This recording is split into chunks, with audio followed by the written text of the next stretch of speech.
والتذكر والتذكير والنفع والانتفاع والإفادة والاستفادة والحث على التمسك بكتاب الله وسنة رسوله والدعاء إلى الهدى والدلالة على الخير ابتغاء وجه الله ومرضاته وقربه وثوابه سبحانه وتعالى.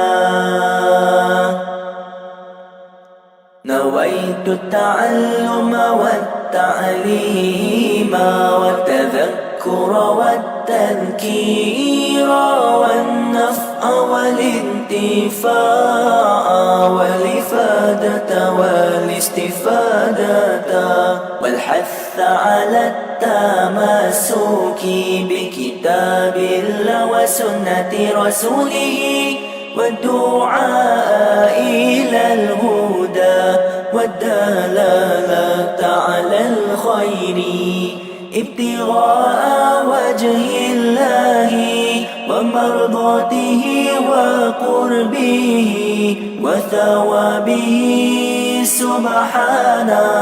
سبحانه وتعالى.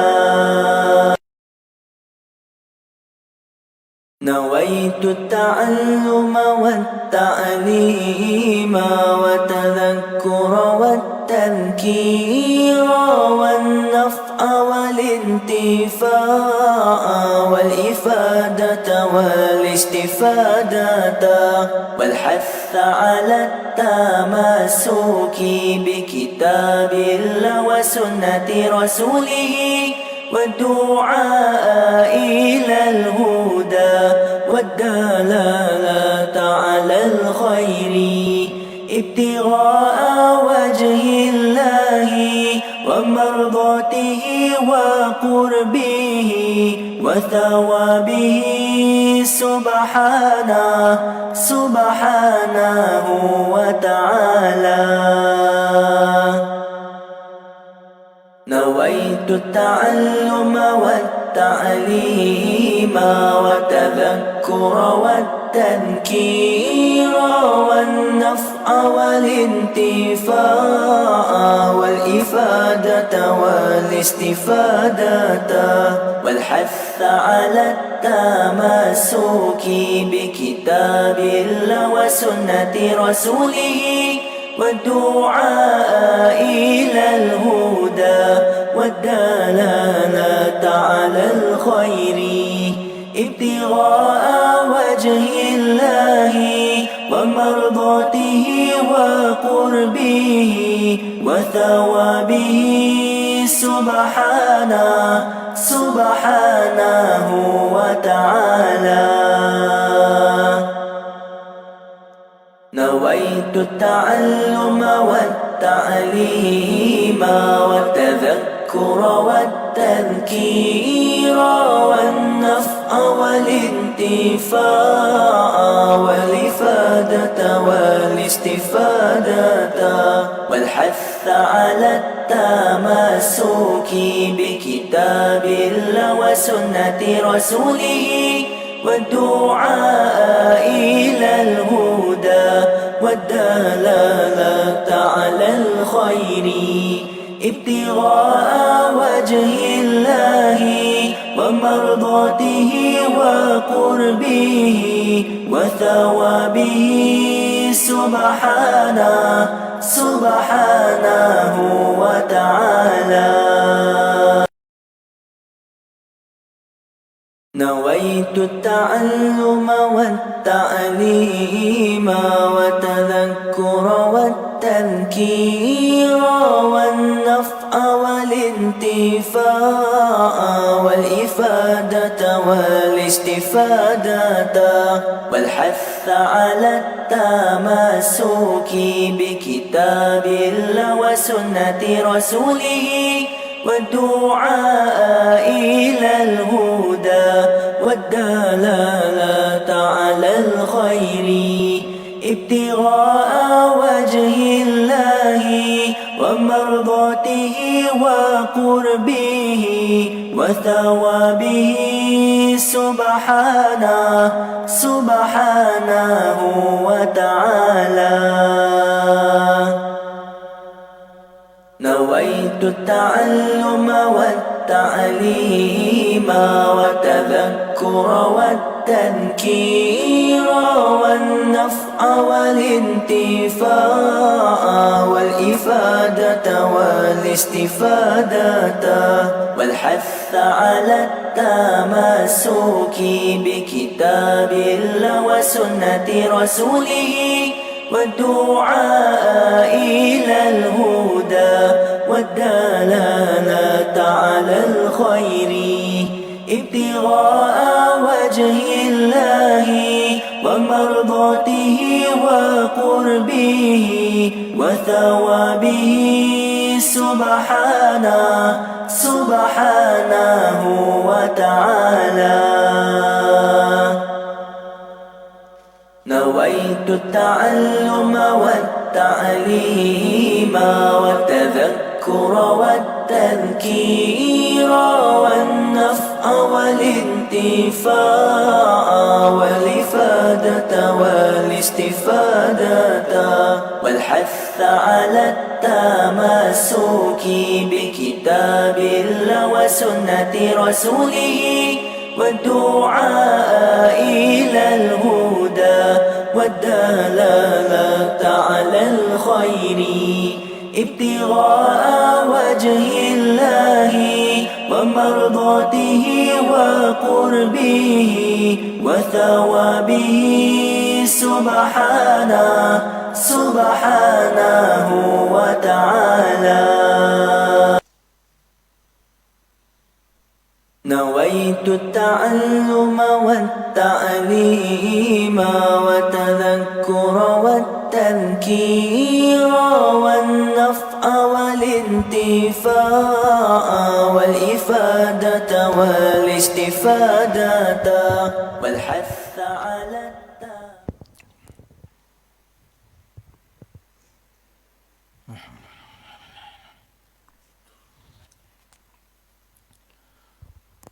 السلام عليكم ورحمة الله وبركاته.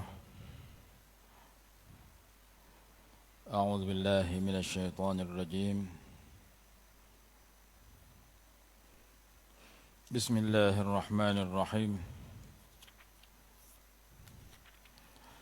الحمد لله رب العالمين وبه نستعين على أمور الدنيا والدين،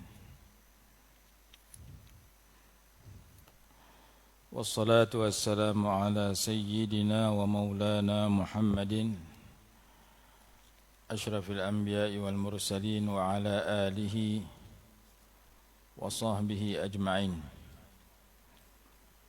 سبحانك لا علم لنا إلا ما علمتنا إنك أنت العليم الحكيم. رب اشرح لي صدري ويسر لي أمري واحلل عقدة من لساني يفقه قولي ولا حول ولا قوة إلا بالله العلي العظيم.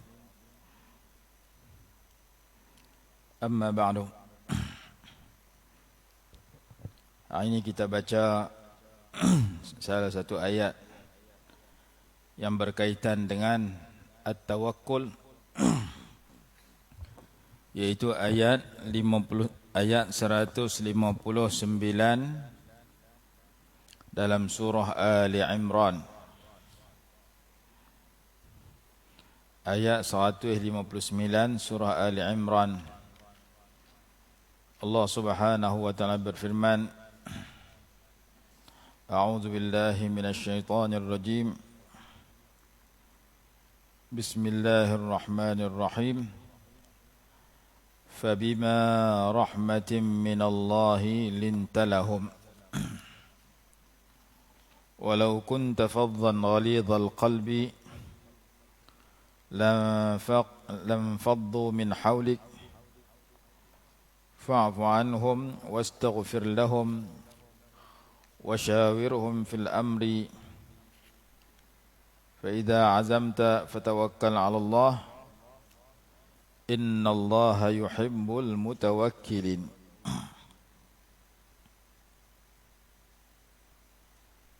Ini ayat tentang rahmat, bersifat belas kasihan, dan hujungnya adalah sifat at-tawakkul. Fabima rahmatin minallah, maka dengan sebab rahmat daripada Allah, yakni kepada engkau wahai Rasulullah, lintalahum, engkau telah bersikap lemah lembut kepada mereka. Nabi SAW bersifat lemah lembut kepada para sahabat dan kepada pengikut baginda. Sebagaimana firman Allah, Muhammadur Rasulullah walladzina ma'ahu asyidda'u 'alal kuffar ruhama'u bainahum. Nabi Muhammad itu adalah utusan Allah, dan orang-orang yang beserta baginda bersifat tegas kepada orang kafir, bersifat belas kasihan, penyayang sesama mereka. Jadi Nabi SAW bersifat dengan lintalahum, dengan layin, dengan lemah lembut. Dengan sebab rahmat Allah kepada engkau, maka engkau berlemah lembut kepada mereka. Walau kunta faddan, kalau engkau bersifat kasar, bersikap kasar, ghalidhal qalbi, kerah hati, lan faddu min haulik, nescaya tentu mereka lari dari kelilingmu. Kalau kita kasar dengan orang, kita kerah hati dengan orang, kita cengeng dengan orang, kita bengis dengan orang, orang tak mau masuk dekat kat kita. Orang lari jauh. Orang kutuk kita kot jauh. Allah sebut dalam Quran kepada Nabi SAW dan kepada kita. Fa'fu anhum, maka maafkanlah mereka. Yakni kalau mereka ada kesalahan yang mereka lakukan terhadap engkau, maafkan mereka. Wastaghfir lahum, dan mohonlah keampunan kepada mereka. Wasyawirhum, dan bermesyuaratlah dengan mereka fil amr, dalam sesuatu urusan. Faiza azamta fatawakkal 'ala Allah, apabila engkau telah berazam, sesudah bermesyuarat untuk buat sesuatu, maka bertawakkallah kepada Allah. Innallaha yuhibbul mutawakkilin, sesungguhnya Allah cinta kepada orang-orang yang bertawakal. Ini ayat 159 surah Ali Imran. Ayat 160 masih lagi membicarakan tentang tawakal. In yansurkumullahu fala ghaliba lakum, jika Allah menolong kamu untuk mencapai kemenangan, maka tidak ada sesiapa yang akan dapat mengalahkan kamu. Wa in yakhdhulkum, dan jika ia mengecewakan kamu, jika Allah mengecewakan kamu, faman dzalladzi yansurukum min ba'dih, maka tidak ada sesiapa yang akan dapat menolong kamu sesudah Allah. Wa 'alallahi falyatawakkalul mu'minun, dan ingatlah hanya kepada Allah jualah hendaklah orang-orang yang beriman itu berserah diri. Jadi dua-dua ayat ni menyebut tentang perkataan tawakal yang kita bicarakan. Ayat 159, innallaha yuhibbul mutawakkilin. Ayat 160, wa 'alallahi falyatawakkalul mu'minun. Ayat 159, sesungguhnya Allah cinta kepada orang bertawakal. Ayat 160, dan kepada Allah hendaklah bertawakal oleh orang-orang yang beriman. Jadi ayat 159 surah Ali Imran, Allah sebut salah satu sifat Nabi SAW adalah rahmat, belas kasihan kepada pengikut baginda. Kalau sifat bengis, kasar, orang lari. Dan kita baca doa yang kadang-kadang kita jumpa doa itu berbunyi, Allahumma aghnini bil ilmi wa zayyinni bil hilmi wa akrimni bit taqwa wa jammilni bil afiyah.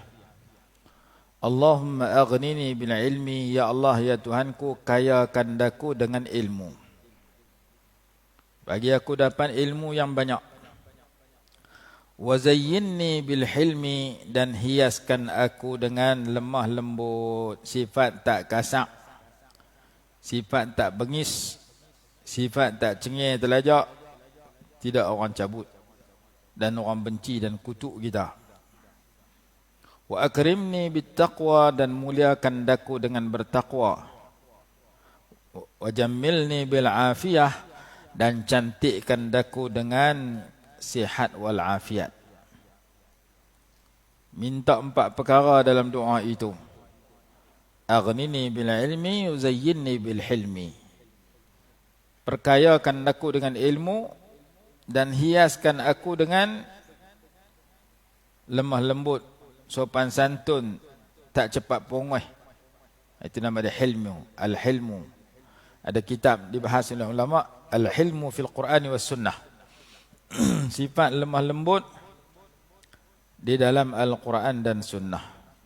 Sifat lemah lembut, sifat belas kasihan adalah sifat Nabi SAW yang perlu kita tiru. Satu contoh yang jelas, ada satu kitab lagi tajuk dia Min Sifatid Da'iyah Al-Lin wal Rifq.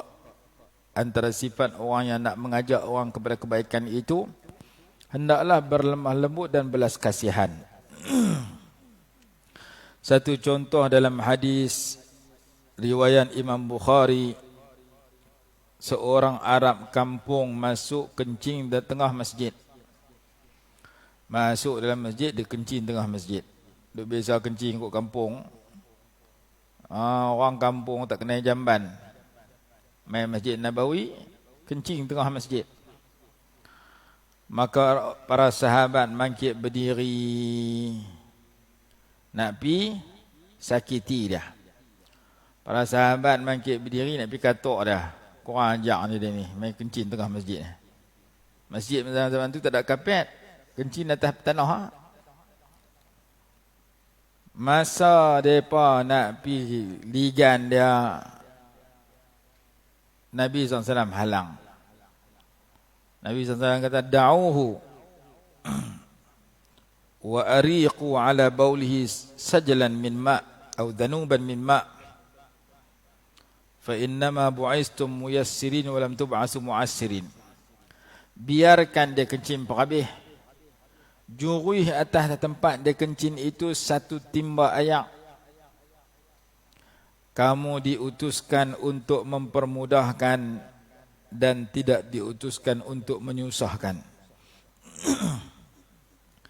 Ini satu contoh Nabi SAW bersifat lemah lembut, belas kasihan kepada orang yang tak tahu apa. Dia main pada kampung, maka dia tahu, dia duduk ke belah nu, belah Badawi, Padang Pasiak. Padang Pasiak mana ada jamban. Main Masjid Nabawi, orang tak nak terkencing, dia berkencing tengah masjid. Masa tu sahabat bakat geram, main nak marah kencing tengah masjid ni. Siapa tak marah? Tapi Rasulullah tahu dia ni tak tahu apa, main pada kampung. Maka Rasulullah halang sahabat, jangan kacau dia, biar dia kencing berhabis. Lepas kencing, ayak kencing tu diserap dalam tanah. Sebab bukan ada kapet, bukan ada mozaik. Bila ayak kencing tu dah serap dalam tanah, ain dia, diri dia pun dah tak ada. Nak bagi suci, ambil ayak setimba, jurui. Maka daripada hadis ini, ulama memetik beberapa hukum. Yang pertama, bila najis tu kena satu tempat, tidak akan suci selagi tak kena jurih dengan ayak. Di sisi 3 mazhab selain daripada mazhab Hanafi. Mazhab Hanafi, kalau najis tu kena satu tempat, lepas tu ain diri dia pun dah habis, kena panas, kena angin, kena panas, dah suci dah. Mazhab Syafi'i, Maliki dan Hambali tak boleh, melainkan kena jurui hayak tempat tu baru suci. Tu apa yang dikatakan oleh ulama. Tapi sebelum nak jurui hayak tu, pastikan diri najis tu dah tiada. Jadi kalau budak kecil kencing atas lantai, mak dia ambil ayak terus jurui, tak boleh selagi ayak kencing tu duk ada. Ayak kencing duk ada, kita ambil ayak jurui atas ayak kencing tu, jadi meribak lagi, najis tak hilang. Budak kencing atas lantai, pak dia ambil mop terus. Ayak kencing duduk atas lantai tu kena di mop, selerak lagi, keluar lagi. Pasal ayak kencing tu belum dihilangkan. Ain dah, diri dia kena hilang dulu. Kalau kucing berak atas lantai, buang tik kucing tu dulu, baru boleh jurui ayak. Jangan pergi jurui ayak campur dengan tik kucing tu. Sama dengan ayak kencing budak. Ayak kencing tu ada lagi, tak kering lagi, kita pergi campur dengan ayak lagi meribak lagi. Lelaki tadi, ayak kencing dah serat dalam tanah, maka dah habis. Maka ambil ayak, jurui atas tu, istimbar. Selesai nak membersihkan tempat itu. Yang kedua, kalau orang tu tengah kencing, kita pilih ganda, dia lari. Serupa orang sembelih itik nila, tak ada nak mati, lepaslah. Dia terbang sana, terbang sini, darah dia menitik habis satu tempat. Dia pun terbang musim buat nombor 8 pula. Maka darah tu menitik habis satu rumah. Ada mereka cerita itik nila sembelih, lepas tu lepas terus terbang. Pergi lawan dengan itik nila hak tak kena sembelih. Mampu hak dia duduk hidup ni. Panjang nyawa dia. Jadi itik nila ni kita sembelih, darah dia duduk menitik, kita lepas. Setengah orang dia pegang bagi lama turun darah tu, baru lepas. Ni lepas sembelih, lepas terus. Dia terbang pergi atas rumah, dia pergi atas pokok, dia pergi darah dia turun habis. Jadi kawan ni tengah kencing, kita ligan, dia lari. Yang kencing tak berhenti lagi. Lari musim, menyebabkan kotor banyak tempat. Daripada kotor banyak tempat, lagi teruk nak cuci, baik kotor satu tempat. Maka Nabi SAW kata, biar dia kencing berhabis tu. Daripada larangan itu, dia masuk dalam kaedah fiqh irtikab akhaffid dararain, melakukan salah satu daripada yang ringan daripada dua mudarat. Mudarat pertama, dia kencing tempat tu kotor satu tempat. Mudarat kedua, dia kencing tak ada habis, orang ligan dia lari, maka akan kotor banyak tempat. Tak boleh nak elak kotor satu tempat dengan kotor banyak tempat, mana lebih teruk? Hak kotor banyak tempat. Maka daripada kotor banyak tempat, biar kotor setempat tak apa. Maka Nabi SAW melarang sahabat, jangan ligan dia. Sekali dia lari tengah kencing, habis masjid lagi teruk. Itu yang kedua. Yang ketiga, dia ni tak tahu apa. Orang jahil main pada kampung, bukan dia tahu apa. Kita duduk rekah dia, duduk marah dia. Dia bukan tahu kata salah. Dia duduk kampung dia, tak mana dia nak kencing, dia kencing rata. Dia main sini pun duduk sangka masjid tempat kencing dia. Tak tahu apa. Maka oleh kerana dia jahil, kita berhadapan dengan dia, kita ajak dia apa betul dia. Maka Rasulullah habang masjid ni dibina untuk buat ibadat, bukan tempat kencing berak. Ketika itu dia berdoa, Allahumma rahamni wa Muhammada wa la tarham ma'ana ahada. Ya Allah, kesian kat aku dengan Nabi Muhammad sudah, jangan kesian kat orang lain. Pasal orang lain nak pukul aku. Bila dia tahu, baru dia terima kasih kerana Nabi SAW tak kacau dia, bahkan halang orang daripada pukul dia. Ini satu hadis ada dalam Bukhari dan ada dalam kitab lain, bagaimana seorang Arab, kampung Arab Badawi, masuk kencing tengah masjid.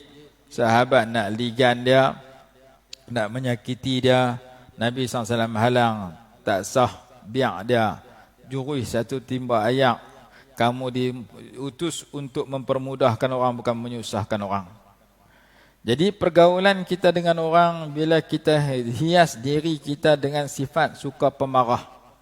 Seorang lagi sahabat jumpa Nabi SAW. Ya Rasulullah awsini. Ya Rasulullah, tolong bagi wasiat kat saya, tolong bagi satu pesanan yang berguna kat saya. Nabi SAW ulang, Rasulullah sabda, la taghdab, jangan marah. Dia ulang lagi soalan tu, Rasulullah kata, jangan marah. Jadi banyak kali dia ulang, Rasulullah jawab jawapan yang sama. Bahkan dalam hadis Imam Tirmizi, ala ukhbirukum biman yahrumu 'alan nar atau biman tahrumu 'alaihi nar. Maukah aku bagi tahu kamu orang yang tak masuk neraka atau orang yang haram neraka membakar dia? Tahrumu 'ala kulli qaribin hayyinin layyinin sahlin. Rawahu Tirmizi. Haram neraka itu ke atas setiap orang yang dekat, yang merendah diri, yang lemah lembut, yang pemudah bagi orang. Itu sifat ahli syurga. Ahli syurga ni dia dekat dengan orang, dia rendah diri pada orang, dia layyin, berlemah lembut dengan orang, bukan keras, perangai, kasar, bengis, cepat melenting, cepat pongeh. Sahlun, mudah. Yang ni baca senang, nak praktik payah. Kena benda-benda tak kena dengan kita, kita melenting, panas telinga, keluar asap kat telinga, marah ke orang.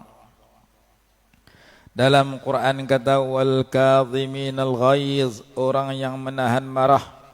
Ayat 134 surah Ali Imran.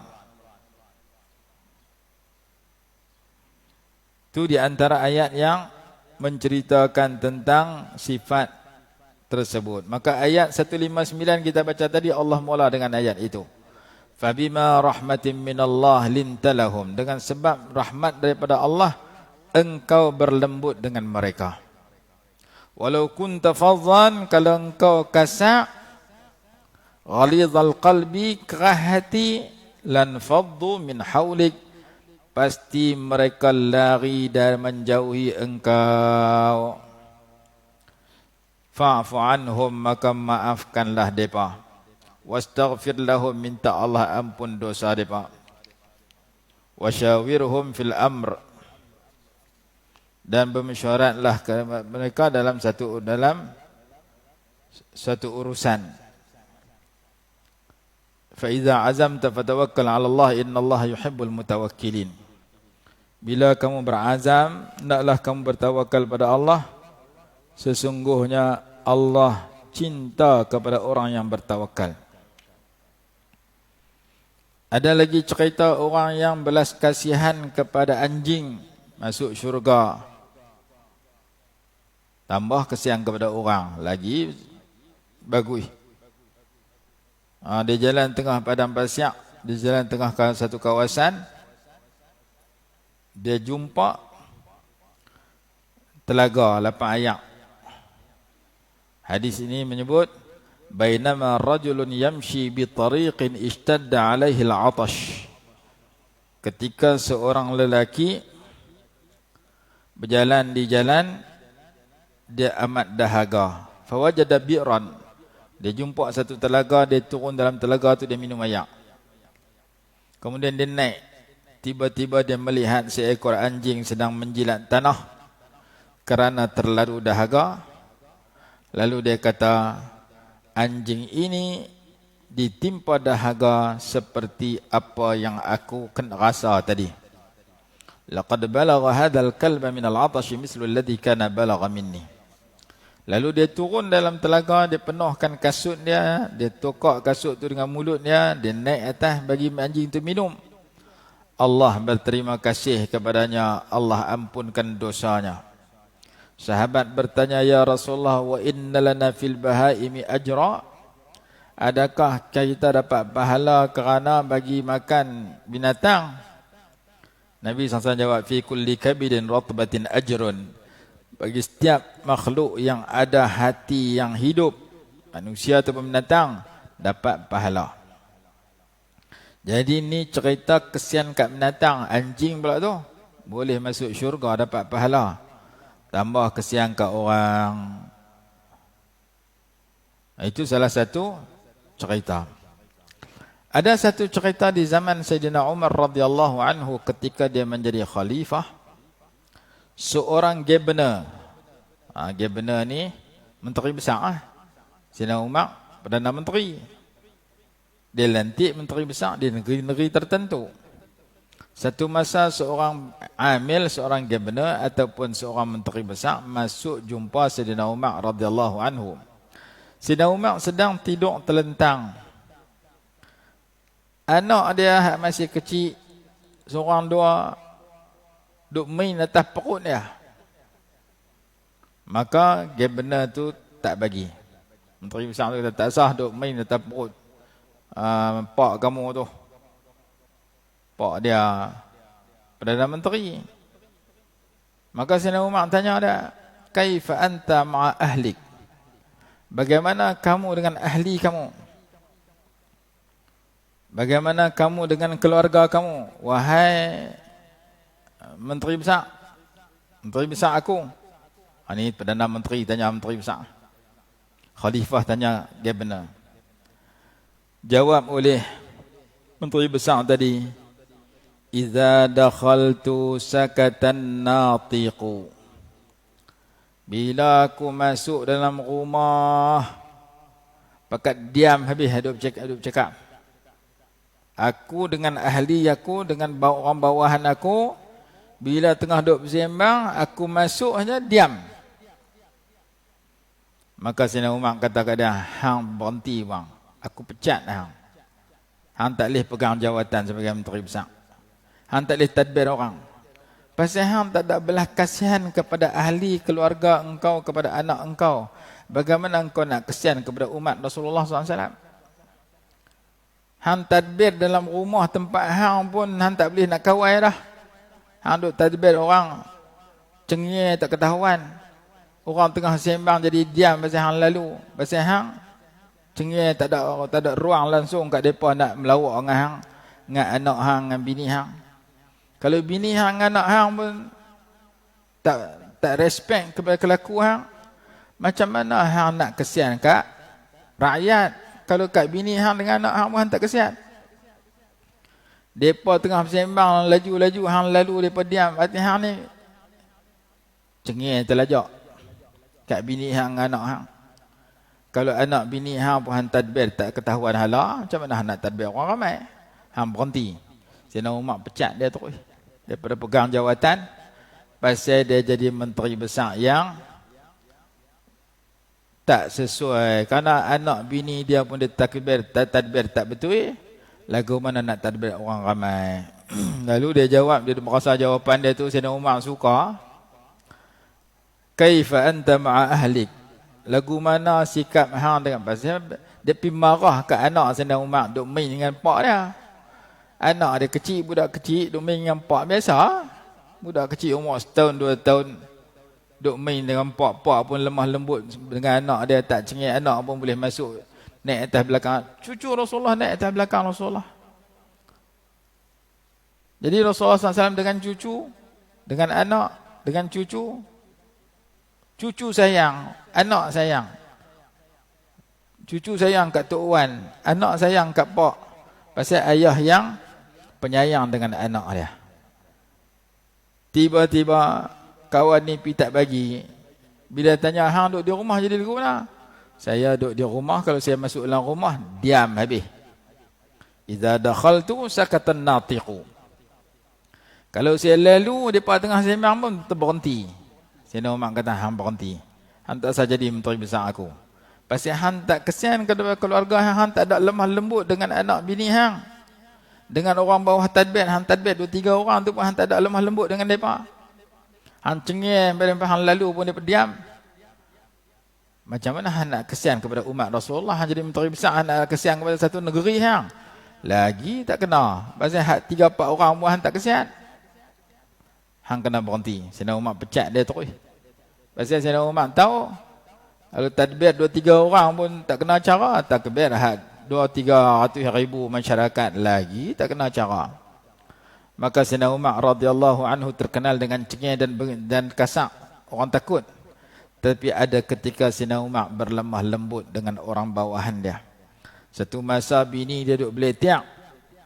Seorang lelaki pergi nak mengadu kepada Sayyidina Umar, khalifah, Bini dah duduk di rumah, pok pet, dia kata. Syarah beletiak selalu kat lelaki dia. Dia tak tahan, dia pergi ke jari Sayyidina Umar. Nak mengacung kat Sayyidina Umar. Nak abang kata, wahai khalifah, bini saya duduk di rumah siang malam beletiak, macam mana saya nak buat ni? Pergi sampai rumah Sayyidina Umar, bini Sayyidina Umar duduk beletiak ke dia? Sayyidina Umar tak kata apa. Dalam hati dia, aku nak main mengacung, kata bini aku beletiak kat aku. Bini dia pun 2 kali 5 bini aku juga. Dia duduk sengap pula. Dia khalifah pada masa tu. Dia kona balik. Masa dia kona tu, Sayyidina Umar panggil dia. Hang mai buat apa? Hang nak pergi mana? Saya mai nak mengacung kat Tuan Khalifah. Bini saya kaki beletiak di rumah, saya tak tahan lah nak buat macam mana. Mai tengok bini Sayyidina Umar 2 kali 5 bini saya. Saya nak mengacung tak jadi. Sayyidina Umar kata, walaupun bini kita kadang-kadang beletiak kat kita, tapi dia ada jasa kat kita yang tak ada kat orang lain.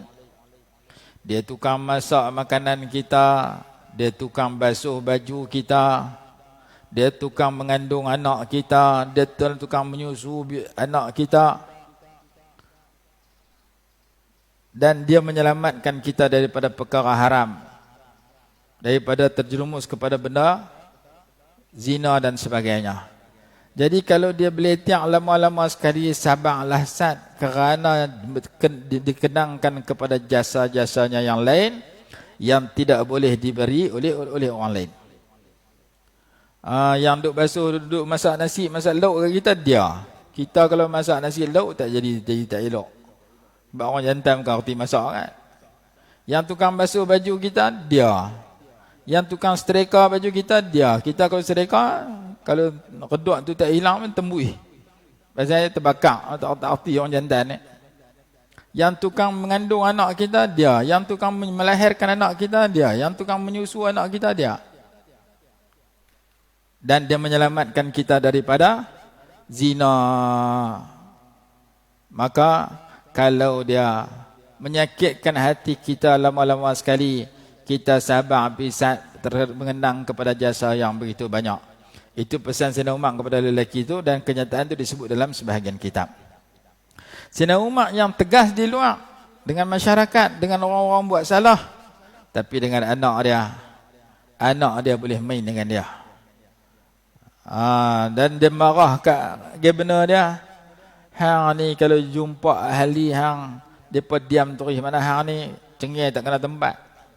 Karena ada masa kita boleh bergurau dengan orang bawahan kita, ada masa kita bertegas dengan anak kita. Anak kita semayang cukup, kita kena puji dia, rasa bangga dengan dia. Anak kita tak semayang terus, tu kena cengih. Anak kita buat dosa, kena cengih dengan dia. Anak kita buat baik, kena tukar cengih itu kepada sifat berlemah lembut pada dia, karena dia orang patuh. Bukan kita cengih 24 jam, bukan kita lemah lembut 24 jam. Buat apa pun aku tak kata apa, anak pijak kepala pak, pijak kepala mak dia. Pasal aku tak semayang pun mak aku senyum, aku tak pergi mengaji pun mak aku berkata bagus. Dah kali jadi anakku Syazali. Masa kecil-kecil tak tegur, main besar jadi tak ketahuan halah. Tu tak kena juga. Lemah lembut dengan anak sampai anak buat benda salah. Anak bawa gerek belah sana belah sini, anak buat kotok sana kotok sini, anak kita sengap tak kata apa. Tak betul. Pasal anak kita buat salah, memang budak kecil dia bukan tahu apa, tapi kita kena kawal anak kita. Bila buat salah, kita kena halang. Tu satu perangai yang tak betul. Bila anak kita buat apa pun, kita macam pekak tak dengar, buta tak nampak. Sedangkan kadang-kadang perbuatan dia tu benda salah. Tu satu perangai. Satu perangai lagi, dia cengih pada anak dia, pada celik mata sampai pejam mata. Anak tu tak buat salah pun cengih juga. Tak betul juga. Islam duduk tengah-tengah. Islam ajak, kalau anak itu baik, maka kita gauli dia dengan baik. Anak tu tak baik, kita bersifat tegas. Hukum dia, bagi amaran pada dia. Kalau dia tak semayang, gempak dia. Kalau dia tak mau semayang juga, umur 10 tahun, tibai dia. Maka Islam ajak ada masa kita berlemah lembut dengan orang, ada masa kita bertegas dengan orang. Nabi SAW ada cerita satu kitab nama Al-Lin wa Rifq, sifat lemah lembut. Banyak kisah Rasulullah SAW berlemah lembut dengan para sahabat. Bahkan dengan musuh yang menyakiti Nabi SAW. Contoh dia seorang perempuan yang meracun Nabi SAW, Yahudi. Rasulullah bebaskan dia. Ada seorang lagi buat sihir kepada Nabi SAW. Panjang cerita dia. Saya baca dalam kitab ni banyak kisah. Nanti ada masa kita cerita ni. 2-3 lagi. Kisah sopan santunnya para sahabat, sopan santunnya Nabi SAW, sopan santun Nabi Isa dengan kaum dia Yahudi dan sebagainya. Nanti kita baca itu. Kesimpulan dia, kalaulah kita baca bab berlemah lembut Nabi SAW, didatangkan kisah-kisah. Salah satunya cerita Arab yang kampung tadi, yang kencing tengah masjid. Dan kisah-kisah yang lain. Di hujung kitab tu cerita bertegasnya Nabi SAW dengan para sahabat. Salah satu hadis diceritakan, seorang perempuan Bani Makhzumiyah mencuri. Lalu kaum dia pakat bincang, kita minta tolong Sayyidina Usamah bin Zaid, seorang pemuda yang Nabi SAW sayang kat dia. Suruh dia pergi minta kat Rasulullah, jangan hukum potong tangan pencuri tadi. Walaupun dia cukup syarat, tapi dia orang besar dalam kaum kita, dia pembesar. Orang besar curi biarlah, kalau nak hukum orang kecil-kecil sudah. Itu dia punya pandangan. Maka Sayyidina Usamah radhiyallahu anhu pergi jumpa Rasulullah, ya Rasulullah, kalau boleh cancel bang hukuman kat perempuan tadi. Maka Nabi SAW berubah wajah, berubah muka, marah kerana minta satu permintaan yang tak boleh ditunaikan, iaitu minta tak menghukum dengan hukum Allah kepada orang yang sudah layak dihukum kerana dia telah mencuri, patut kena potong tangan lah. Tiba-tiba dia kata tak usah potong tangan lah, cancel bang. Maka Nabi SAW bersabda, waimullahi law anna Fatimah bint Muhammadin saraqat la khata'a Muhammadun yadaha. Nabi SAW bersabda, innama halaka man kana qablakum ila idza saraqa fihimul kabir tarakuhu wa idza saraqa fihimud dhaif aqamu alaihi al-had. Wa imullahi law anna Fatimah bint Muhammadin saraqat laqat'a Muhammadun yadaha. Hanya saja binasa orang dulu-dulu apabila pembesar-pembesar mencuri, depa lepas. Bila orang kecil-kecil curi, orang rendah-rendah curi, mereka laksanakan had. Hak curi telur ayam kot kampung, curi ayam tebu, mereka hukum. Hak curi balak, mereka biar. Ini negara-negara barat kadang-kadang berlaku lagu tu.